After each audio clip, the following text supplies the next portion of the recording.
Hello students, welcome back to CivicCentre Civil Services Prime Time. So in this session we will discuss about international relations, especially that were happened in the last week. So we have taken 6 important articles for the elaborated discussion. So let's try to understand what is this international relations topics and why these are very relevant for your examination perspective and at the same time for the general understanding as an aspirant and at the same time as a citizen of this nation. So let's try to understand what are the topics that we need to cover. So the first one I have taken, India secures International Seabed Authority exploration contracts. That is the first one. Second one, Bank for International Settlement. Third one, Scarborough Shoal Dispute, which is completely in South China Sea dispute. So this was not the new topic, and at the same time this won't be the last one also when it comes to Chinese aggression in South China Sea. And fourth one is Shanghai Cooperation Organization SCO Summit 2027. That is going to be held in none other than our adjacent country Pakistan. And Iran IAEA Nuclear Monitoring Agreement. After years of negotiations, so finally Iran has accepted for IAEA inspections. That is one of the UN's watchdog for atomic energy. And last one would be WTO Agreement on Fisheries Subsidies. After almost 2 decades, the Fisheries Subsidies issue at the WTO agreement has finally concluded and finally it has been on the track. So these are the issues that we are going to cover in these IR topics of the week. So let's try to start with the International Seabed Authority. What is this Seabed Authority first of all? For the mineral exploration under the UN clause, United Nations Convention on Law of the Sea, the governing body which has constituted this International Seabed Authority, ISA.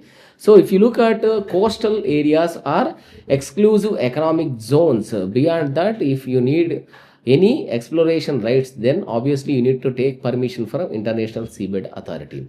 So this is not the first time. Earlier times also India has achieved these contracts, but this time it is a very important aspect because China literally reiterating its stance on international water bodies. Wherever they have an interest, obviously they claim these bodies. So at the same time, to fight these Chinese claims, this International Seabed Authority has given the contract.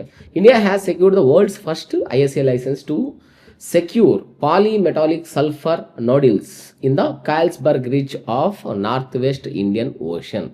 So if you look at the brief discussion about International Seabed Authority, which was located in Kingston, Jamaica, established to organize, to regulate, to control all mineral related activities. So here you need to keep in mind that it is completely for mineral resources exploration in the international sea beyond the national jurisdiction.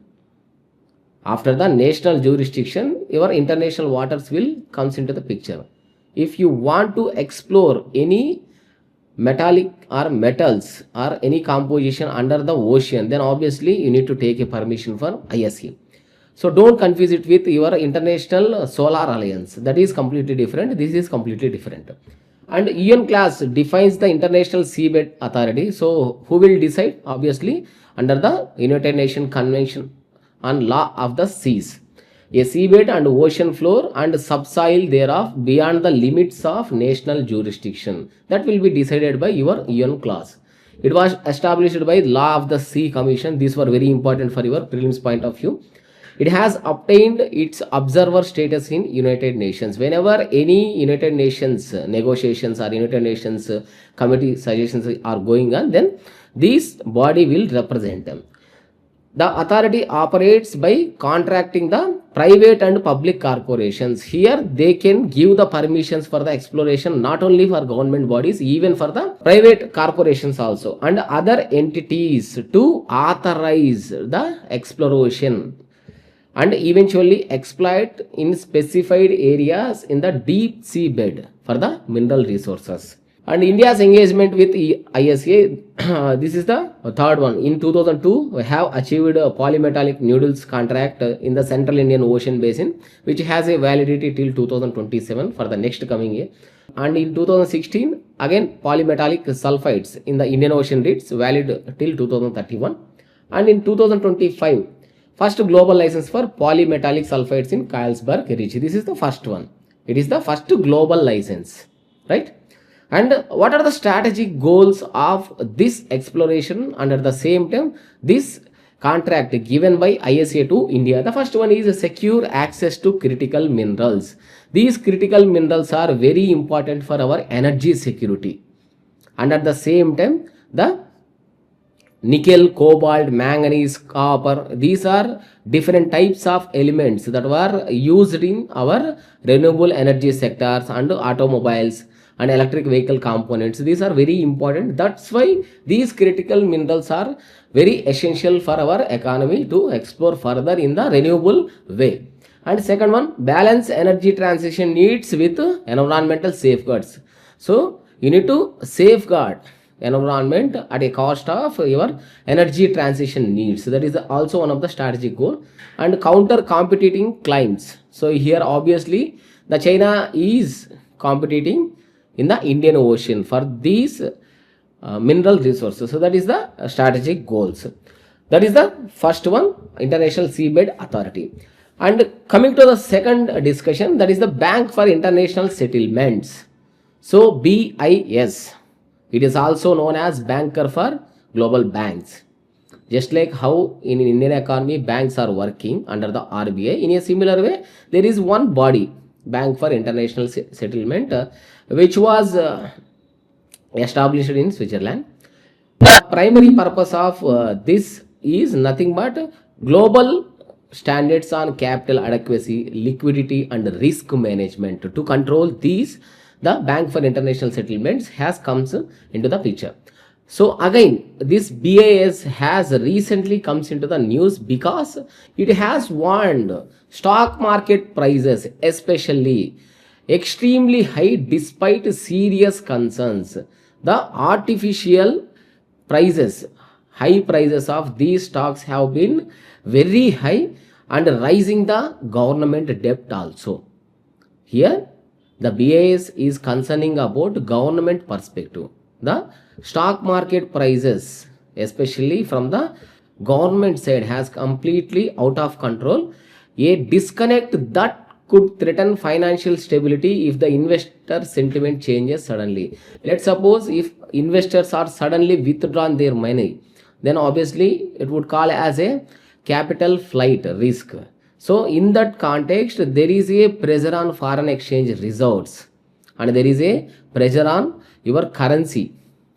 Liquidity management would also very important aspect in this context. That's why the BIS has warned not only India, in a similar countries. So let's look at what is the relation between India and BIS, Bank for International Settlement. It is represented by Reserve Bank of India. Obviously, the Reserve Bank of India is a central bank in India. Representation, RBI governor participate in BIS Board of Governors meetings and it will generally discuss the research and policy discussions. What are the different types of policy that were brought up by different governments who are members in these BIS? Obviously, they will discuss. And RBI officials join working groups. So RBI officials will generally working groups and on supervision or stability and fintech technology whose technologies are very relevant in digital era. So obviously these RBI officials will join these type of groups. And Basel norms, India, if you look at, we are now at Basel III norms, right? These were adopted from Bank for International Settlements. India via RBI has adopted Basel standards on capital adequacy. How much capital you should maintain as a tier 1 capital, type 2 capital, additional tier 1 capital. So these were the capital adequacy norms. And liquidity, how to control liquidity in the economy, whether through quantitative restrictions or qualitative restrictions. These were the some of the liquidity. And risk management, what are the risk, different types of risk are there in banking and financial sector, how to control these sector. That is also one of the aspect.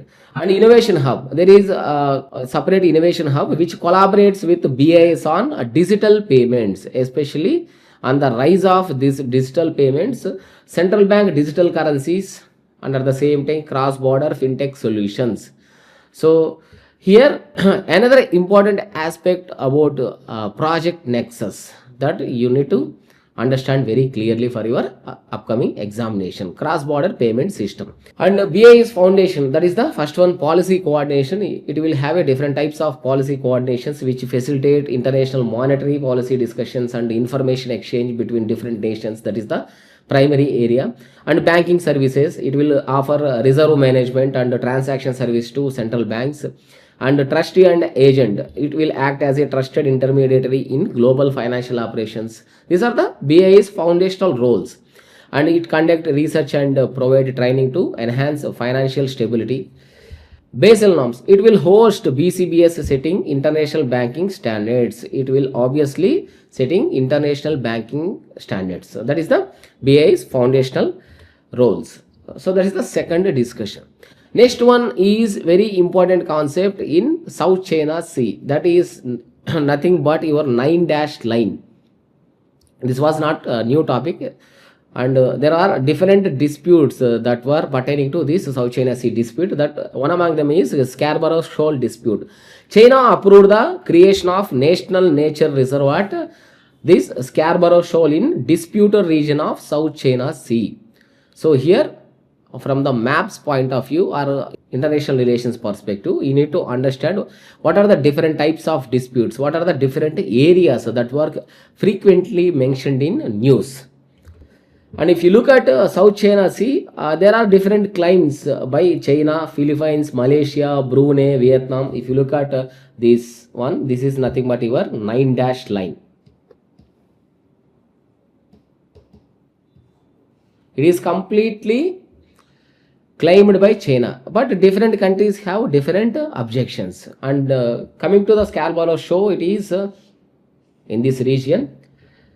Area completely South China Sea covers more than 3 million square meters, and trade, when it comes to trade through this region, over 5 trillion in shipborne trade passes through sea annually. Despite change, this was actually a change. On oil and gas exploration, major unexploited oil and gas deposits are believed to lie under the seabed.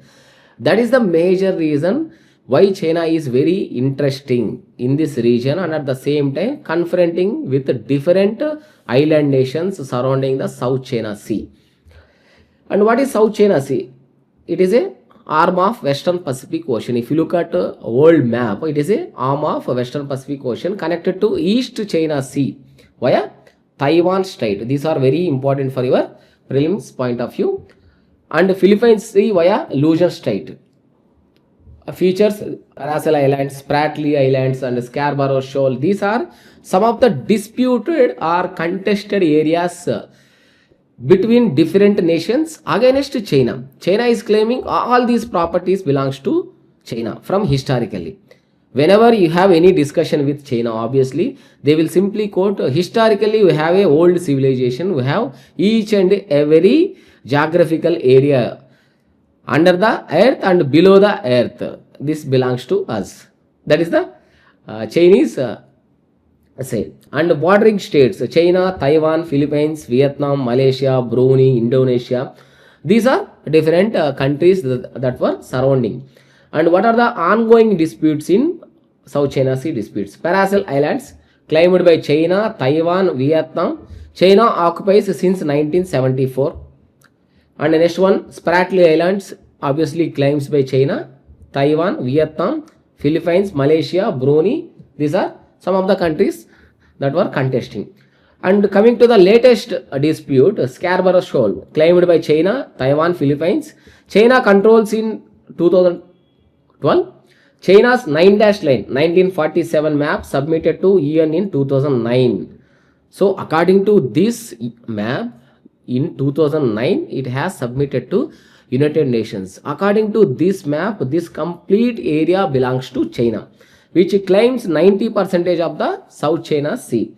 overlapping exclusive economic zones of Brunei, Indonesia, Malaysia, Philippines, Vietnam. What are the different key players in South China Sea? Not only the adjacent countries or adjacent island nations, even from outside, if you look at US has also actively participating in this South China Sea disputes. Why? The US has no territorial rights because they don't have any rights over these islands or these water bodies. But it has become a significant figure conducting freedom of navigation exercises.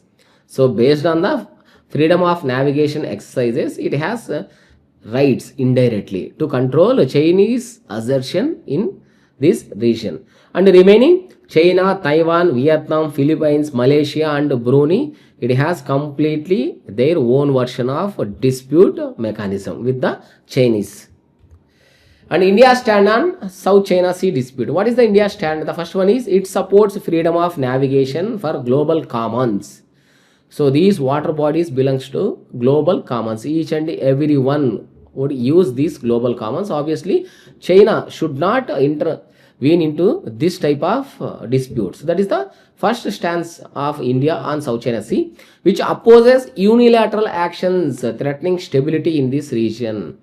So any unilateral actions by Chinese government in South China Sea obviously will affect trade. That is the biggest disadvantage. Next one, it advocate rules based order. Based on the rules you should follow. UN clause compliance views South China Sea as an inclusive maritime domain. It is not an exclusive property of China or any other nation. It is an inclusive domain that will be utilized for the maritime developments. That is the United Nations Convention on Law of the Seas view. There is no direct claims but stakes in trade, energy, exploration. So obviously the Indian government has not any claiming anything, but ONGC Videsh in Vietnam's EEZ. So ONGC Videsh Limited has its active stakes in Vietnam's exclusive economic zone. So obviously and indirectly India has also contested this South China Sea because our ONGC Videsh Limited has an active stakes in Vietnam. Vietnam is already fighting with China for the South China Sea dispute. What is the strategic actions? What were the different types of strategic actions that were taken up by Indian government and at the same time different nations surrounding the South China Sea? Exercises, joint naval drills with US, Japan, Philippines and Vietnam, etc. These were the exercises conducted between different nations. Military aid, export BrahMos missiles to Philippines. Recently, these BrahMos missiles were exported to Philippines under Atmanirbhar Bharat. That is also strategic actions. Next one, Shanghai Cooperation Organization Summit. So finally, the Pakistan has some breathing space to conduct SCO Summit in 2027. Pakistan minister has announced that Pakistan will host the SCO Summit in 2027 and has directed authorities to begin preparations in Islamabad. But no country is in a position to believe Pakistan on its diplomatic channels whether these SCO summits will have conduct in Pakistan or not. The next SCO summit is scheduled to take place in 2026 for next coming financial year in Bishkek. So if you look at the South SCO, it is a Eurasian Intergovernmental Organization and Economic and Security Alliance. And sometimes even Western nations called it as a proxy NATO.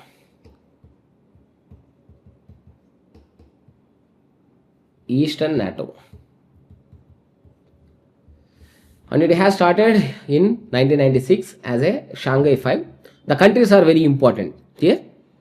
You need to understand about the countries. When these countries were joined, what were the recent entrants or recent countries were joined in this organization. These type of questions were very familiar for UPSC examinations, right? In 2005, it has become Shanghai 5, renamed as a Shanghai Cooperation Organization. And in 2017, first round of expansion, India and Pakistan has joined for the first time. In 2022, Under Uzbekistan, Varanasi was selected as a SCO region's first tourism and cultural capital for 2022-23. In 2023, SCO summit in India, India hosted the summit for the first time. Iran was included as SCO's 9th member. So the members are mentioned: Russia, Kazakhstan, Uzbekistan, Iran, Pakistan, India, China, Tajikistan, Kyrgyzstan. These are the member nations. And it has a regional anti-terrorist structure, RATS, which was located at Tashkent, Uzbekistan, a permanent organ of the SCO. What was the purpose of this regional anti-terrorist structure? To cooperate in the areas against the regional terrorism. The first one is regional terrorism, second one ethnic separatism, and the third one is, most importantly, religious extremism. To control all these aspects, it has created a separate body that is called regional anti-terrorist structure, RATS. And what is the governance structure of this SCO? Its main focus is nothing but the regional development of these countries. That is the thing. And security issues, regional terrorism, ethnic separatism, and religious extremism. And it is governed by Heads of State Council, HSC. SCO, Supreme's decision making body, meets once a year. For every 1 year, it will meet. Official languages, Russian and Chinese. So it is also important aspect for your examination. What are the key functions? The first one is regional security. Counter-terrorism operations it will conduct regularly. Intelligence sharing between different nations that were working under SCO and RATS coordination. So by having all these operations or all activities, regional security will be maintained. Economic cooperation obviously promotes trade, investments, energy security, and connectivity. SCO Business Council, SCO Development Bank proposals. These are some of the areas where you can expect economic cooperation between these nations. Cultural and educational ties, youth exchange programs, sports, cultural festivals, scholarships. These will be provided to the different nations. And next one is multilateral diplomacy, which will act as a platform member states to coordinate on Afghanistan, climate action, and Eurasian stability.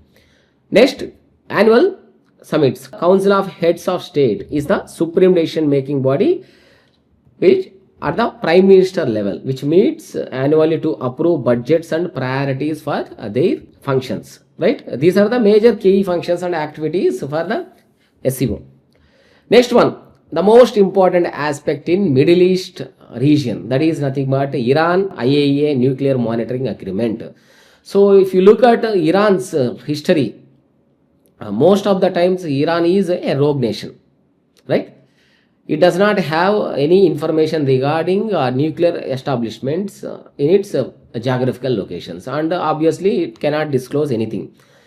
But over a period of time, the Western nations and other countries have sanctioned, economic sanctions have imposed on Iran, and their economy has crippled and their governments are collapsed. Under the same time, different internal disturbances were started. After years of negotiation, finally Iran has accepted for the monitoring agreement. Iran IAEA, which is nothing but your United Nations nuclear watchdog, and Iran have struck a breakthrough deal allowing inspectors to resume monitoring under nuclear sites which were in Iran, the damaged sites, and at the same time the newly constructed sites. Whether these would be used for the military purpose or nuclear peaceful purposes, for energy security purposes, that will be clearly inspected by officers from IAEA. That is the discussion. So what are the key features of the deal? Resumption of inspection, which allowed the access to all nuclear facilities which were present in Iran and installations in Iran. That is the first one. Verification of damaged sites. Attacks in June, especially in this year June, there are some attacks on these nuclear installations. Obviously this will be inspected by inspectors covering nuclear materials, which are very serious threat to not only environment, even for the population also, and which agreement is consistent with Iran's obligation under non-proliferation treaty comprehensive safeguards agreement. So try to convince Iran to join in NPT. And here one important country has played a role, that is nothing but Egypt. Egypt played a key role in brokering the deal. And what is the conditionality? Iran insists implementation depends on no further hostile actions or sanctions. The only requirement by the Iran's government is no further hostile actions towards Iran, and at the same time no more sanctions on us. These are the only conditions on which we are expecting these IAEA inspectors to inspect their nuclear sites. What is the significance of this move? It prevents immediate UN sanctions on Iran. So that is the first one, because it is a UN watchdog. It revives global nuclear diplomacy amid tensions. Already Middle East is under different types of tensions. So obviously the nuclear diplomacy has revived. Next one, it reassures that Iran is not quitting the NPT regime. So obviously NPT, under non-proliferation treaty, Iran is not quitting the NPT regime. And International Atomic Energy Agency, which is a India, we are discussing about India specific information. It was established in Vienna, Austria, headquarters, 178 countries, and it is a autonomous UN body. What are the main functions? Safeguards and verification of nuclear installations. Already in UPSC Prelims there were 2 years, I think 2016 or 17. Questions were framed on International Atomic Energy Agency inspections. What are the purpose of inspections on India? So these were very important main functions. And technical cooperation for the nuclear energy and nuclear security. And at the same time IAEA backs India's NSG bid, non-nuclear suppliers group. And what are the recent developments? Iran nuclear breaches and India's NSG membership. These were the very recent ones. Next one is WTO Agreement on Fisheries Subsidies. This one would be final, right? The Agreement on Fisheries Subsidies is the first multilateral agreement with environmental sustainability at its core. So in simple understanding, so what was the purpose of subsidies? First thing, to reduce the input cost most of the times. Then what about the fisheries subsidies? Obviously, the governments are providing subsidies. These subsidies, whenever the government is providing any subsidies, obviously the farmers who are cultivating these fisheries, obviously they will over exploiting resources. In this case, fisheries. So obviously the developing nations and the developed nations have different narration, different perspective on these WTO agreements. So it prohibits government support to illegal fishing activities. So the subsidies, whatever the subsidies given by the government, it will prohibit, so that the illegal fishing activities will not be done in future. And over exploitation of stocks also. Stocks is nothing but the total fisheries, which contributing to the protection of marine life. That is the first agreement under WTO Fisheries Agreement.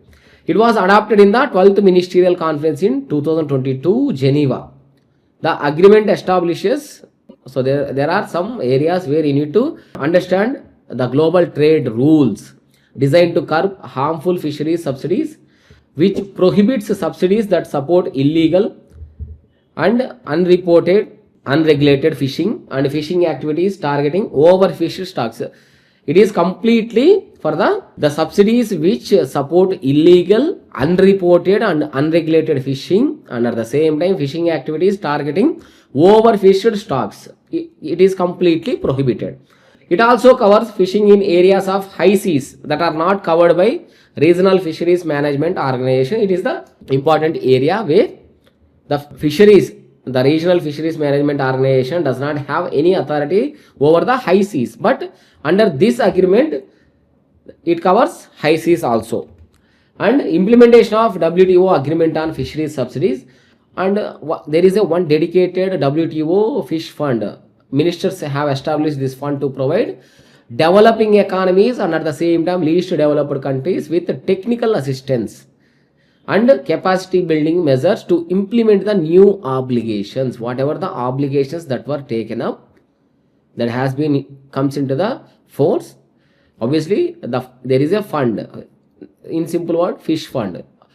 What this fund will do, it will provide a developing economies and least developed countries a technical assistance, whatever the technical assistance they are needed, and capacity building measures. This will be implement the new obligations and manage their own fisheries more sustainably without harming the environment. 17 members have pledged the equivalent of more than $18 million to WTO Wish Fund. That is the good side. Already 17 members have pledged. Following its entry into the force, a committee on fisheries subsidies will be created. So obviously, a dedicated committee on fisheries subsidies will be created to monitor compliance. Are there any nations still they are providing the prohibited subsidies? So obviously, you need a dedicated body. That's why committee on fisheries subsidies are created this month. So we will monitor compliance, review members' notifications, and subsidy programs, whatever the subsidy programs that are providing. WTO members will be required to report details of their fishing subsidies as well as data of fish stock levels and conservation measures in place. These will be details, reports that are going to take up in WTO agreement on fisheries subsidies. So if you look at organizational structure, the first one is ministerial conference. It is the highest decision making body, meets biannually, and there is a general council for the day-to-day operations under the WTO. It acts as a trade negotiations, dispute settlement and trade policy review bodies. Regular meetings at Geneva headquarters. These are the important. Next one is dispute settlement panels. Examine trade disputes between WTO members. If there are any issues arising between WTO, obviously it will examine the trade disputes. Issues reports with the findings and recommendations. Obviously it will finding the reports. It will issue the reports and finding the recommendations for the implementation. And there is one appellate body. You are not satisfied with the decisions of this dispute settlement. There is a appellate body, right? Reviews appeals from dispute settlement panels, which plays a crucial role in interpreting and upholding WTO rules. These are the areas that we have discussed exclusively for the international relations topics. The topics would be broadly under the 6 segments. One is the International Seabed Authority, and the second one is BAS, and next one is broadly South China Sea Dispute, Chinese Shanghai Cooperation Summit, SCO Summit, that is going to be held in Pakistan, and Iran IAEA Nuclear Agreement, WTO Agreement on Fisheries. So this is the detailed discussion on this week international relations under our civil services prime time. If you have any doubts regarding these topics especially, feel free to ask us in comment section. We are more happy to help you in such way that so that each and every doubts will be resolved amicably. And happy to see you in next session. Thank you for watching this episode. Have a nice day.